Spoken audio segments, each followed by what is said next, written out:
আসসালামু আলাইকুম। Transformation of সেন্টেন্সের আরও একটি গুরুত্বপূর্ণ পর্বে তোমাদের স্বাগতম। আজ আমরা সবচেয়ে সহজ টেকনিকে শিখব কিভাবে অ্যাফার্মেটিভ সেন্টেন্সকে নেগেটিভ সেন্টেন্সে পরিবর্তন করতে হয়। তাহলে আর কথা না বাড়িয়ে চলো শুরু করি আজকের ক্লাস। এখানে দেখো প্রথম রুলসটা টু ড্যাশ টু, তার মানে কোনো একটা অ্যাফার্মেটিভ সেন্টেন্সে যদি আমরা টু ড্যাশ টু পাই তাহলে আমরা কিভাবে নেগেটিভ করব সেটা আজকে আমরা শিখব প্রথম রুলসে। এইখানে ড্যাশের জায়গায় কিন্তু মনে রাখবা যে যে কোনো একটা অ্যাডজেক্টিভ বা অ্যাডভার্ব থাকবে। তো এটা আমাদের মুখ্য বিষয় না যে এখানে কি থাকবে, সেটা মুখ্য বিষয় না। মুখ্য বিষয় হলো যদি আমরা অ্যাফার্মেটিভ সেন্টেন্সের মধ্যে টু এবং টু পাই তাহলে আমরা কিভাবে নেগেটিভ করব। তো সেজন্য আমাদেরকে প্রথমত চারটে স্টেপ মনে রাখতে হবে, সিএলই চারটে স্টেপ মনে রাখতে হবে।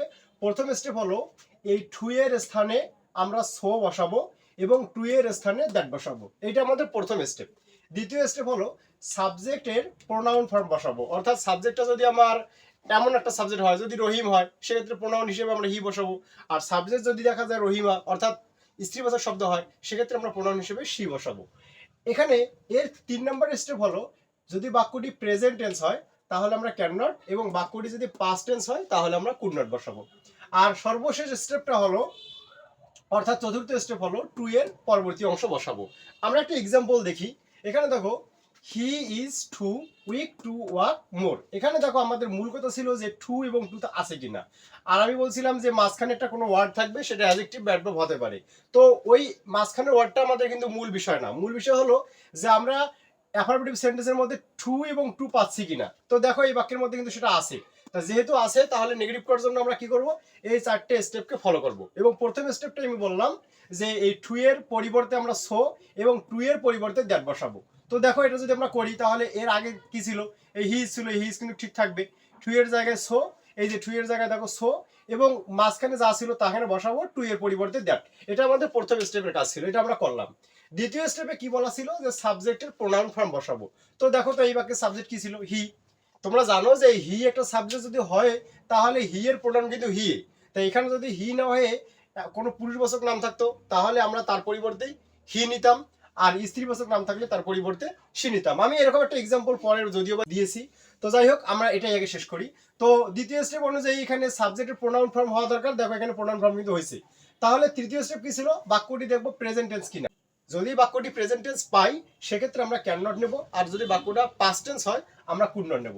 এই যে ইজ থাকার কারণে বাক্যটি কিন্তু প্রেজেন্ট টেন্স আমরা বুঝলাম। তো যেহেতু বাক্যটি প্রেজেন্ট টেন্স তাহলে আমি বলছিলাম যে প্রেজেন্ট টেন্স হলে আমরা ক্যান নট নেব। এই কারণেই দেখো তৃতীয় স্টেপে এখানে যে হি এর পরে ক্যান নট নেওয়া হয়েছে। আর চতুর্থ স্টেপ কি ছিল, যে টু এর পরের অংশ বসাবো। তো আমার এই যে টু প্রশ্নের মধ্যে, মূল প্রশ্নের মধ্যে টু এর পরের অংশ কি ছিল, ওয়াক মোর। এই কারণে দেখো এখানে ওয়াক মোর। ঠিক আছে, আমরা আর একটা উদাহরণ দেখি। এখানে দেখো এই যে অনিক ওয়াজ টু লেজি টু, এখানে বলছে রান ফাস্ট। তো আমাদের যে মূল কথা ছিল টু এবং টু আছে, তাহলে প্রথম স্টেপে আমি বলছি এই টু এর পরিবর্তে সো এবং টু এর পরিবর্তে দ্যাট নেব, এবং তার আগ পর্যন্ত যা আছে তা কিন্তু সবই ঠিক থাকবে। এই যে অনিক ওয়াজ ছিল, অনিক ওয়াজ আছে, এখানে টু এর জায়গায় সো, লেজির জায়গায় লেজি, টু এর জায়গায় দ্যাট। এটা ছিল প্রথম স্টেপের কাজ। দ্বিতীয় স্টেপের কাজ কি ছিল, আমি বলছিলাম যে সাবজেক্টের প্রোনাউন ফর্ম আমরা বসাবো। তো এখানে দেখো সাবজেক্ট কিন্তু অনিক, একটা পুরুষবাচক শব্দ, সেক্ষেত্রে এর প্রোনাউন কি হবে তোমরা জানো, হি। এই কারণেই দেখো এখানে দ্যাটের পরে যে হি আছে। তারপরে 3 নম্বর স্টেপের কাজ কি ছিল, বাক্যটি দেখবো প্রেজেন্ট টেন্স কিনা। যদি প্রেজেন্ট টেন্স হয় তাহলে আমরা ক্যান নট নেব, আর যদি পাস্ট টেন্স হয় তাহলে আমরা কুড নট নেব। এখানে দেখো বাক্যের মধ্যে ওয়াজ আছে, তোমরা জানো যে ওয়াজ কি পাস্ট টেন্স নির্দেশ করে। তা যেহেতু এটার কারণে বোঝা যাচ্ছে বাক্যটি পাস্ট টেন্সে আছে, এই কারণেই দেখো আমরা হি এর পরে কুড নট নেব। এরপরে কি চতুর্থ স্টেপ ছিল যে টু এর পরবর্তী অংশ বসাবো। তো আমাদের মূল বাক্যে টু এর পরবর্তী অংশ কি ছিল, এই যে রান ফাস্ট ছিল। দেখো এই কারণে কিন্তু এই বাক্যে আমরা কি রান ফাস্ট লিখছি। তো আমরা দেখলাম যে কিভাবে টু ড্যাশ টু যুক্ত অ্যাফার্মেটিভ সেন্টেন্সকে খুব সহজে নেগেটিভ করা যায়। আমরা এবারে দ্বিতীয় রুলসে আসি। এই যে দ্বিতীয় রুল ছিল অলওয়েজ, অর্থাৎ যদি আমরা অ্যাফার্মেটিভ সেন্টেন্সে অলওয়েজ পাই তাহলে নেগেটিভ করার জন্য আমাদেরকে দুইটা মাত্র কাজ করতে হবে। কটা কাজ, মাত্র দুইটা কাজ। তো প্রথম কাজটা কি, সেটা হলো এই যে অলওয়েজ এর পরিবর্তে আমরা নেভার বসাবো, অলওয়েজ এর পরিবর্তে নেভার বসাবো। আর দ্বিতীয় কাজটা হলো এই বাক্যের মূল যে অ্যাফার্মেটিভ শব্দটা তার বিপরীত শব্দ বসাবো। অর্থাৎ এখানে একটা প্রশ্ন থাকতে পারে তোমাদের যে এই মূল অ্যাফার্মেটিভ শব্দটি আমরা কোথায় পাবো, এটা বাক্যে আমরা কিভাবে খুঁজবো। এটার জন্য তোমাদের একটা কথা মনে রাখতে হবে যে মূল বাক্যের মধ্যে যেখানে অলওয়েজ পাবা এই অলওয়েজ এর পরের শব্দটি হলো মূল অ্যাফার্মেটিভ শব্দ, এবং তার বিপরীত শব্দ আমাদেরকে লিখতে হবে।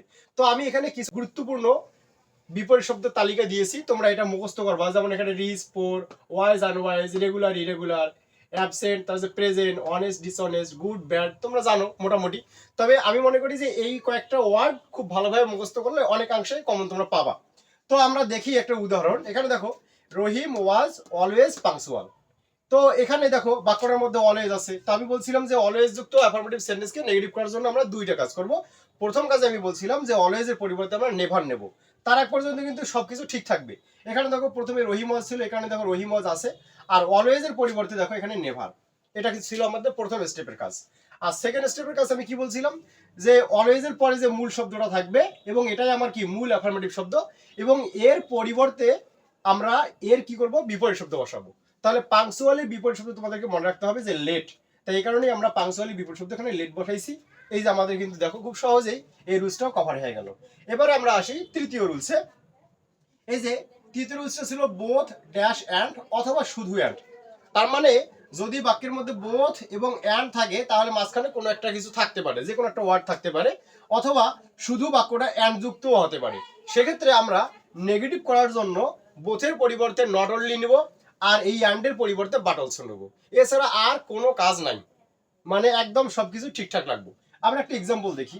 এখানে দেখো, এই যে both Rahim and Karim are good friends.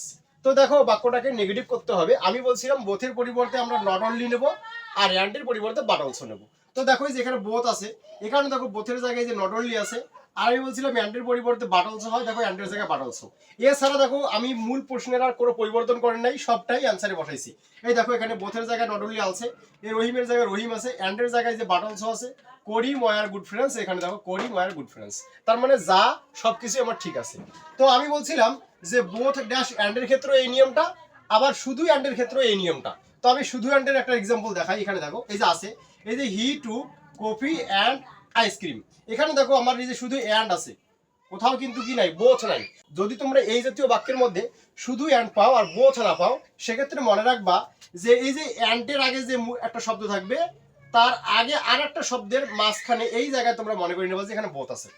কি বললাম, যে যদি তোমরা দেখো যে কোনো একটা অ্যাফার্মেটিভ সেন্টেন্সে শুধুমাত্র অ্যান্ড আছে, সেক্ষেত্রে তোমরা অ্যান্ডের আগের একটা শব্দের মাঝখানে মনে করি নিবা কি, যে এখানে বোথ আছে। তার মানে এই জায়গায় বোথ মনে করতে হবে। তো যদি আমি এই জায়গায় বোথ মনে করি, তাহলে এর আগের অংশ তো অবশ্যই ঠিক থাকবে, যে হিটুক আছে। আর এই জায়গায় যদি আমি বোথ মনে করি, তাহলে বোথের পরিবর্তে তোমরা কি জানো, নট অনলি। এই কারণে এই জায়গায় হবে নট অনলি। তারপরে কি আছে, কফি, দেখো এখানে কফি। আর আমি বলছিলাম অ্যান্ডের পরিবর্তে বাট অলসো, দেখো এই কারণে এই যে অ্যান্ডের পরিবর্তে এই যে এখানে বাট অলসো।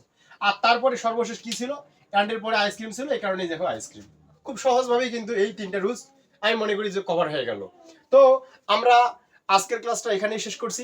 পরবর্তী ক্লাসে আবারও আমরা এরকমই সহজ কোনো রুলস নিয়ে আসবো।